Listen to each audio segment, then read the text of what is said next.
हमारे यहाँ बाकायदा ऐलान किया जाता है, भाई जलसा है, जलसे में सब शिरकत करेंगे। आपको किस चीज़ से दिलचस्पी है? नात वाले नात में हिस्सा लेते हैं, तकरीर वाले तकरीर में, कुरान वाले कुरान में।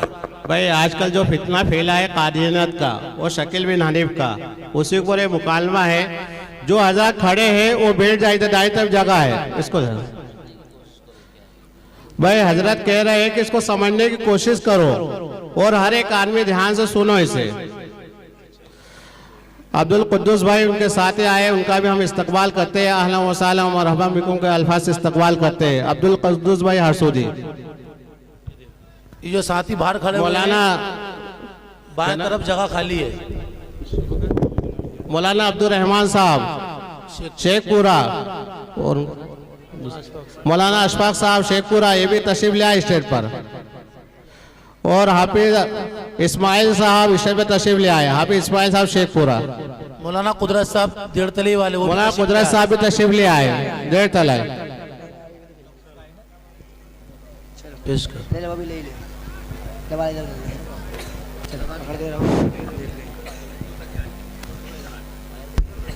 चलो चलो भाई माइक वाले जरा माइक पकड़ आएगा ना, ये ले।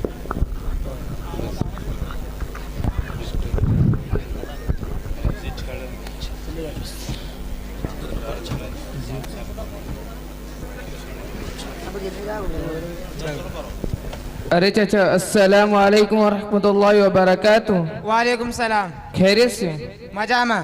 क्या बात है भाया? अरे चाचा, हम बहुत दूर से आए, आज आपके गांव में ठहरना चाहते तो हैं। ठहर जाओ, तोहार वास्ते हमारा घर हाजिर बा, चल घरे। ठीक है चाचा, घर चलते चलते बात करते हैं। क्या आपको मालूम है कि मोहम्मद रसूलुल्लाह सल्लल्लाहु अलैहि वसल्लम के बाद इस दुनिया में दूसरे नबी तशरीफ लाए हैं जो लोगों को सच्चे दीन की दावत देते हैं? अरे क्या कहते हो साहिब, रसूलुल्लाह सल्लल्लाहु अलैहि वसल्लम के बाद कैसे कोनो नबी आइन? ओहन नबी तो आखिरी नबी बा। सोचो चाचा, इस दुनिया बहुत से नबी आए हैं। हाँ आए रहे, हमने तो सुन ली 1,24,000 नबी आए रहे। ठीक इसी तरह एक नए नबी आए थे, वो नबी कादियान में पैदा हुए थे, उनका इंतकाल हो गया, अब उनका दीन जिंदा है। अरे भाया, जब वो नबी मर गई तो अब के मान का क्या हुई? अब कोई नवा नबी आई तो हमको बताई दी, हम उन नबी से जरा बात करी। क्या बात है रहीम चाचा, ये साहिब कौन है, कहाँ से आए?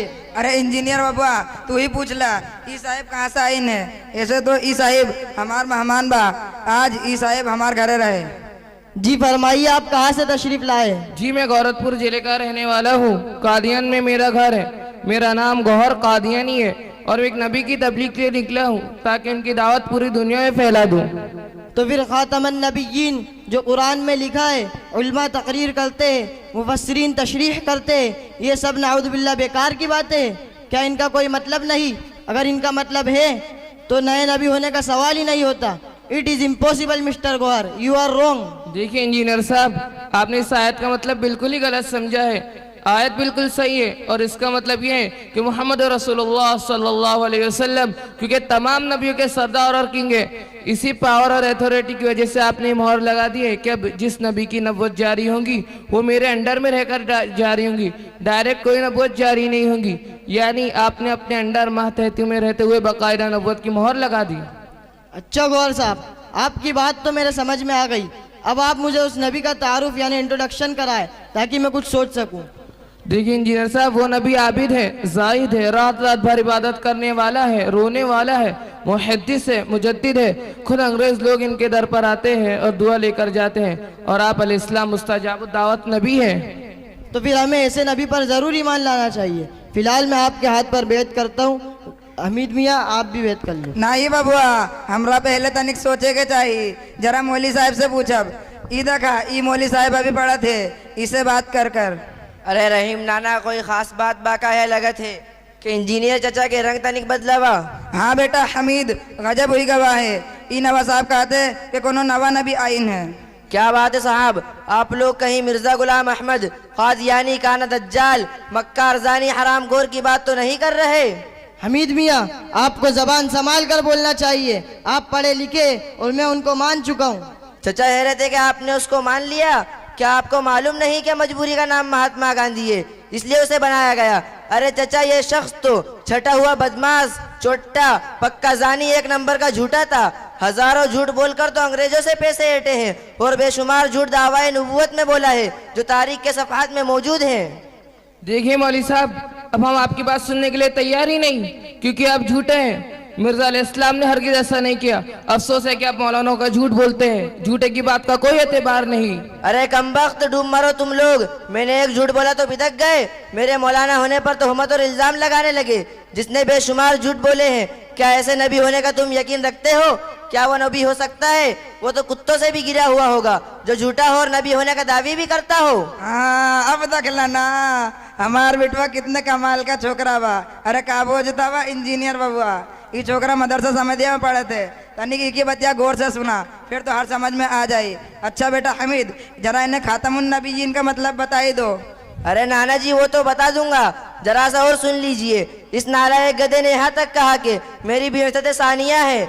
वो मोहम्मद जो 1400 साल पहले आए थे वही मुझ में रूप धार लिए हैं। यानी ये शख्स अवतार के अकीदे का भी कायल था, आवागोन का भी कायल था, जो खालिस गैरों का अकीदा है। इस कज़्ज़ाब ने किताबुल पिरिया सफ़ा नंबर 76 पर लिखा है कि आवाहन खुदा तेरे अंदर उतर आया। रूहानी खजाइन में लिखा है कि तू मुझ में समाया हुआ है और मैं तुझ में समाया हुआ हूँ। आगे सुनिए, खुद को अल्लाह की बीवी भी कहता है और इससे बढ़कर कहता है कि अल्लाह ताला ने मुझ पर रुजूलियत की कुव्वत यानी कुव्वत मर्दानगी का इज़हार फरमाया और खुद ही लिखता है कि समझने वालों के लिए इशारा काफ़ी है। हमीद मियाँ, अच्छा खातमन नबीयीन का मतलब बता दीजिए ताकि और मजबूती हो जाए। खातमुन नबीयीन का यही मतलब है कि आपके बाद कोई नबी सच्चा नहीं होगा। झूठा अपनी मिट्टी पलीत करता फिरे, उससे हमारे नबी पर कुछ फर्क नहीं पड़ेगा। 100 आयतों से 200 हदीसों से खातमुन नबीयीन का यही मतलब है कि आपके बाद कोई नबी नहीं हो सकता। खुद मिर्जा भी पहले यही कहता था, मैं मोहम्मद रसूलुल्लाह खातमुल मुरसलीन के बाद किसी दूसरे मुद्दे नबूवत और रिसालत को काफिर जानता हूँ। हमीद मियाँ, हमने बड़ी गलती की है, अल्लाह हमें माफ़ फरमाए। अच्छा गौहर साहब, आपका इस बारे में क्या ख्याल है? मैं भी दिल से तौबा करता हूँ और अल्लाह ताला से ये दुआ करता हूँ कि अल्लाह तबारक व तआला हम सबको इस कादियानी के फिरके से महफूज फरमाए। हमें माफ़ फरमा दीजिए, हमने बड़ी गलती की है, हमें कलमा पढ़ा दीजिए। चलिए पढ़िए। अस्तगफिरुल्लाह रब्बी अस्तगफिरुल्लाह रब्बी मिन कुल्लि ज़ंबिन व अतूबु इलैहि मिन कुल्लि ज़ंबि व अतूबु इलैहि। ला इलाहा इल्लल्लाह ला इलाहा इल्लल्लाह मुहम्मदुर रसूलुल्लाह मुहम्मदुर रसूलुल्लाह। अस्सलामु अलैकुम व रहमतुल्लाह। वालेकुम अस्सलाम व रहमतुल्लाहि व बरकातुहू। माशाअल्लाह। वही आपको एहसास हो रहा था, ये इस वक्त में बहुत तेज़ी के साथ, जैसे इंसान के बदन में खून तेज़ी के साथ चल रहा है, इसी तरह फितना तेज़ी के साथ हमारे हिंदुस्तान के अंदर चल पड़ा है। अल्लाह ताला हर एक मुसलमान की हिफाजत फरमाए। और इसमें अक्सर व बेशतर जो पढ़ा लिखा तबका है, जो अपने आप को पढ़ा लिखा कहता है, वो इसमें ज़्यादा मुलविस हो रहे हैं। इसलिए इन चीज़ों को इस जलसे के जरिए से बताया जा रहा है कि हर आने वाला कोई भी नबूवत का दावा करे तो हम उसको नबी ना माने। अल्लाह ताला हम सब की हिफाजत फरमाए। आमीन।